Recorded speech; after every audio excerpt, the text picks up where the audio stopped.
नमस्कार। प्रदेश के समाचारों के साथ मैं मुक्ता शर्मा। समाचार विस्तार से।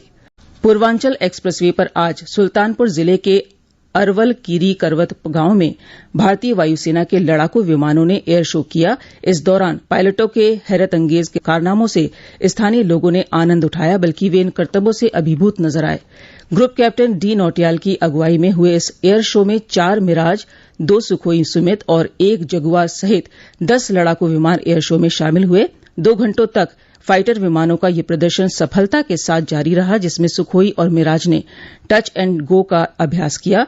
वायुसेना के सूत्रों ने बताया कि युद्ध की हालत में 5 किलोमीटर की इस एयर स्ट्रिप को उपयोग में लाया जा सकता है। एयर शो के दौरान सैन्य अधिकारी, प्रशासनिक अधिकारी और जनप्रतिनिधियों के अलावा आसपास के गांव के लोग भी बड़ी संख्या में मौजूद थे। प्रधानमंत्री नरेंद्र मोदी ने विगत 16 नवंबर 2021 को इस एयर स्ट्रिप एरिया पर पूर्वांचल एक्सप्रेस वे का लोकार्पण किया था। केंद्रीय विज्ञान और प्रौद्योगिकी मंत्री डॉक्टर जितेंद्र सिंह ने आज नई दिल्ली में कोविड बूस्टर वैक्सीन जेमकोवैक OM की शुरूआत की। भारत में विकसित ये पहली बूस्टर कोविड वैक्सीन है जो अत्यधिक संक्रामक ओमिक्रॉन वेरिएंट से लड़ने में सक्षम है।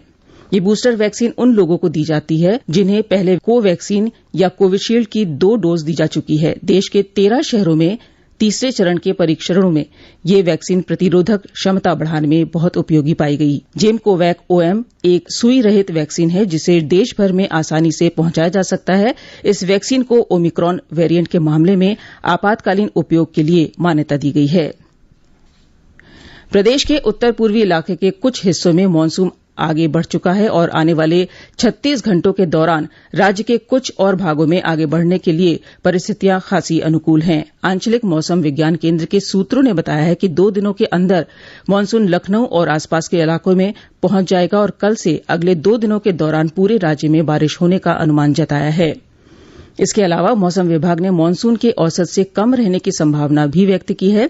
अगले 1 साल के अंदर प्रदेश में 450 ऑटोमेटिक वेदर स्टेशन, करीब 2000 ऑटोमेटिक रेनगेट स्टेशन और 5 डॉपलर रडार की स्थापना की जाएगी। इससे लोगों को मौसम और प्राकृतिक आपदा से जुड़ी सटीक और समय से जानकारियां मिल सकेंगी। मुख्यमंत्री सामूहिक विवाह योजना के तहत आज राज्य के विभिन्न जिलों में वैवाहिक कार्यक्रम आयोजित किए गए। कुशीनगर जिले में आयोजित वैवाहिक समारोह में 196 जोड़े वैवाहिक बंधन में बंधे। इनमें 172 हिंदू युगल का विवाह जहां वैदिक रीति रिवाज के अनुसार संपन्न कराया गया, वहीं 24 मुस्लिम जोड़ों का निकाह इस्लामी तौर तरीके से कराया गया। इस अवसर पर स्थानीय सांसद विजय कुमार दुबे सहित कई जनप्रतिनिधि और प्रशासनिक अधिकारी मौजूद थे। उधर महाराजगंज में जिले के फरेंदा में हुए वैवाहिक कार्यक्रम में स्थानीय विधायक वीरेंद्र चौधरी ने नवविवाहित जोड़ों को प्रमाण पत्र प्रदान किए। केंद्र सरकार ने गेहूं और चावल की कीमतों को नियंत्रित रखने के लिए भारतीय खाद्य निगम को ई-नीलामी का निर्देश दिया है। FCI के अध्यक्ष और प्रबंध निदेशक अशोक मीना ने कहा है कि उचित और औसत गुणवत्ता वाले गेहूं का आधार मूल्य 2150 रुपये प्रति क्विंटल रखा गया है। वास्तविक प्रोसेसर और व्यापारियों की पहचान के लिए वैध FSSAI लाइसेंस भी अनिवार्य कर दिया गया है। इस ई-नीलामी में खरीदार अधिकतम 100 मीट्रिक टन तक बोली लगा सकता है। पीलीभीत जिले में 1 जुलाई से विशेष संचारी रोग नियंत्रण अभियान शुरू हो रहा है। मुख्य चिकित्साधिकारी डॉक्टर आलोक शर्मा ने बताया कि 31 जुलाई तक चलने वाले इस विशेष अभियान में संचारी रोगों की पहचान करके मरीजों का इलाज किया जाएगा। इस दौरान ग्रामीण इलाकों में सफाई और जल भराव से निपटने के लिए अन्य विभागों की मदद भी ली जाएगी। श्री शर्मा ने बताया कि जिले में 17 जुलाई से दस्तक अभियान भी शुरू किया जा रहा है। इन दोनों अभियानों को सफलतापूर्वक चलाने के लिए स्वास्थ्य विभाग ने तैयारियां शुरू कर दी हैं। साहित्य अकादमी ने इस वर्ष के लिए बाल साहित्य पुरस्कार के 22 विजेताओं और युवा पुरस्कार के 20 विजेताओं की घोषणा कर दी है। हिन्दी भाषा श्रेणी में सूर्यनाथ सिंह को उनके लघु कथा संग्रह कौतुक ऐप के लिए और मराठी भाषा श्रेणी में एकनाथ आवाहड़ ने छंद देई आनंद के लिए बाल साहित्य पुरस्कार जीता है। बच्चों की लेखिका सुधा मूर्ति को उनके कथा संग्रह grand parents bag of stories के लिए बाल साहित्य पुरस्कार मिला है। इसके अलावा चांदपुर की चंदा उपन्यास के लिए अतुल कुमार राय को युवा पुरस्कार दिया गया है। मुख्यमंत्री योगी आदित्यनाथ ने आज मथुरा में 208 करोड़ रुपए लागत की 80 विकास परियोजनाओं का लोकार्पण और शिलान्यास किया। इस अवसर पर अपने संबोधन में श्री योगी ने कहा कि राज्य सरकार की विकासोन्मुखी और कल्याणकारी योजनाओं से प्रदेश निरंतर विकास की ओर बढ़ रहा है। उन्होंने कहा कि पिछले 9 वर्षों के दौरान देश समृद्धि और प्रगति के नए आयाम छू रहा है और इन सभी उपलब्धियों का श्रेय प्रधानमंत्री नरेंद्र मोदी की दूरदर्शिता और कार्यकुशलता को जाता है। उन्होंने कहा कि श्री मोदी के नेतृत्व में न सिर्फ भारतीय संस्कृति और विरासत को अंतर्राष्ट्रीय मंच पर सम्मान मिला है, बल्कि भारत दुनिया की आर्थिक महाशक्ति बनने की ओर अग्रसर है। इससे पहले कार्यक्रम को संबोधित करते हुए सांसद हेमा मालिनी ने कहा कि केंद्र और राज्य की नीतियों से एक भारत श्रेष्ठ भारत की संकल्पना को मूर्त रूप हासिल हो रहा है।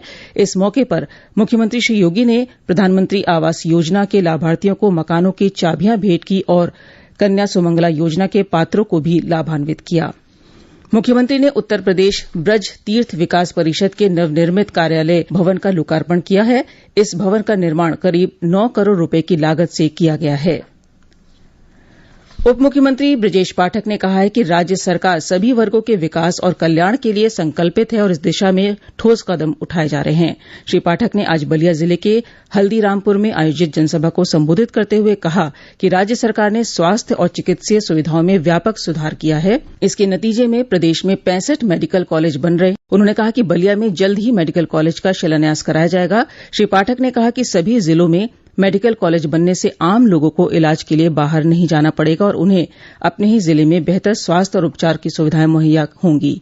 उप मुख्यमंत्री ने कहा कि महिलाओं, गरीबों, किसानों और युवाओं के लिए कई जन कल्याणकारी योजनाएं पारदर्शिता के साथ लागू की जा रही है, जिससे लोगों का मौजूदा सरकार पर भरोसा बढ़ रहा है। जनसभा को परिवहन मंत्री दयाशंकर सिंह, स्थानीय सांसद वीरेंद्र सिंह मस्त और गोरखपुर सांसद रवि किशन ने भी संबोधित किया।